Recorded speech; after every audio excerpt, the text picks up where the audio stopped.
አዲስ አበባ በወርሃ መስከረም ሁለት ግዙፍ የአደባባይ በዓላትን ታስተናግዳለች። መስከረም 16 በመስቀል ደመራ በዓል የደመቀችው መዲናዋ አሁን ደግሞ ኢሬቻን ለማክበር ዝግጅቷን አጠናቃለች። በርካታ እንግዶችና ቱሪስቶች የሚሳተፉባቸው የአደባባይ በዓላቱ የመዲናዋን ድምቀትና ውበት በሚያጎላ መልኩ እንዲከበሩ የተለያዩ ዝግጅቶች ሲደረጉ ቆይተዋል። እነዚህ በዓላት ወቅት ሰዎች ማታ ለመዝናናትም ለመገበያየትም የተለያዩ ባለ እንቅስቃሴዎችን የሚያደርጉባቸው ጊዜዎች በመሆናቸው ምክንያት በእነዚህ እንቅስቃሴዎች ወቅት እግረኛም በነጻነት ያለምንም የወንጀል ስጋት መንቀሳቀስ እንዲችል በተሽከርካሪ የሚንቀሳቀስ ሰው ለተሽከርካሪ አደጋ በማያጋልጥ መልኩ መንቀሳቀስ እንዲችል በዋና ቢዝነስ ዲስትሪክትስ በሚባሉት አካባቢዎች ላይ መንገድ መብራቶችን መልሶ ሜንቴን ማድረግ ከዚህ በፊት አገልግሎት ማይሰጡን አገልግሎት እንዲሰጡ ማድረግ በአዲስ ግንባታ ሂደትም ያሉት ደግሞ ተጠናቀው ቶሎ ብሎ አገልግሎት መስጠት እንዲችሉ የተለያዩ ጥረቶችን ስናደርግ ቆይተናል። በዚህ ምክንያት የከተማችን ገጽታ የተቀየረበት ለወንጀል ተጋላጭ የነበሩ ቦታዎች የወንጀል ስጋት የቀነሰበት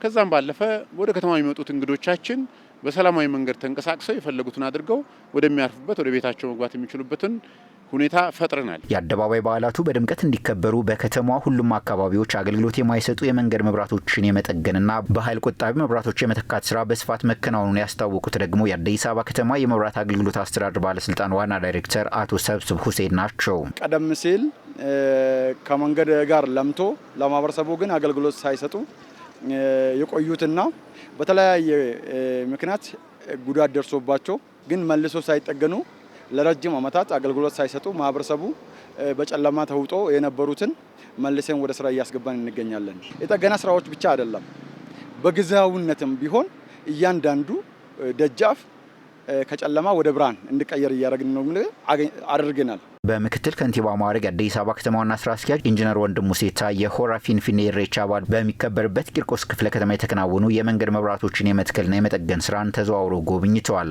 የመንገድ መብራቶች ሙሉ በሙሉ አገልግሎትን እንዲሰጡ በመደረጉና የዝግጅት ስራዎች ቀደም ብለው በመጠናቀቃቸው የአደባባይ በዓላትን ለመታደም ወደ አዲስ አበባ የሚመጡ ቱሪስቶችና እንግዶች ያለምንም ስጋት ከተማዋን ለ24 ሰዓት መጎብኘት ስለመቻላቸውም ዋና ስራ አስኪያጁ አንስተዋል። መብራት እንዳይቆራረጥ ማድረግ፣ የመንገድ መብራቶቻችን እንዳይጠፉ ማድረግ፣ ጉዳት ቢደርስባቸው ቶሎ ብለን የመጠገን ስራ መስራታችን ምክንያት እንደምታዩት በየትኛውም የአዲስ አበባ ኮርነር በተለይ ሜን ቢዝነስ ዲስትሪክትስና ቱሪስቶች የሚያርፉባቸው ቦታዎች ያሉትን እንቅስቃሴዎች የምናይበት ጊዜ ሰዎች በነጻነት ይንቀሳቀሳሉ፣ በፈለጉት ሰዓት ይንቀሳቀሳሉ። ከምንም ነገር በላይ ደግሞ የምሽት የቢዝነስ እንቅስቃሴ የተሳካ እንዲሆን ማድረግ ነው። ሰው መሸ ብሎ ተሯሩጦ የሚገባበት ከተማ ሳይሆን ቀንም ምሽትም የቢዝነስ እንቅስቃሴ በስፋት የሚካሄድበት የከተማችን የቢዝነስ እንቅስቃሴ የተሻለ መሆኑ ምክንያት የከተማችን ገቢ የሚጨምርበት ከዛ ገቢ የምናገኘውን ታክስና ግብር ደግሞ ወስደን ደግሞ ተጨማሪ መሰረተ ልማቶችን መገንባት የምንችልበት እድል አድርገን ነው የምንወስደው። በተሟላ መልኩ ሳይጠናቀቁና በተለያየ ምክንያት አገልግሎት ሳይሰጡ የቆዩ የመንገድ ዳር መብራቶች ወደ ስራ እንዲገቡ መደረጉ የነዋሪዎችን ስጋት መቀነሱም ተመላክቷል። እዚህ ጋር ሴት ልጅ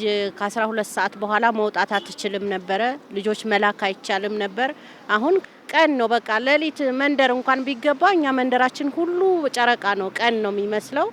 ማንም የትኛውን ቦታ ላይ እኛ ጨለማ የለብንም። ስለዚህ ሰው ምንም ገንዘቤን ኪሴ ሞባይሌን የሚባል ነገር ስጋት ቀርቷል አሁን ማለት ነው። ለሆራ ፊንፊኔ የኢሬቻ በዓል ከመንገድ መብራቶች ጥገና፣ ተከላና ማሻሻል በተጨማሪ አካባቢን የማጽዳትና ውብ የማድረግ ስራ ስለመከናወኑም ተገልጿል።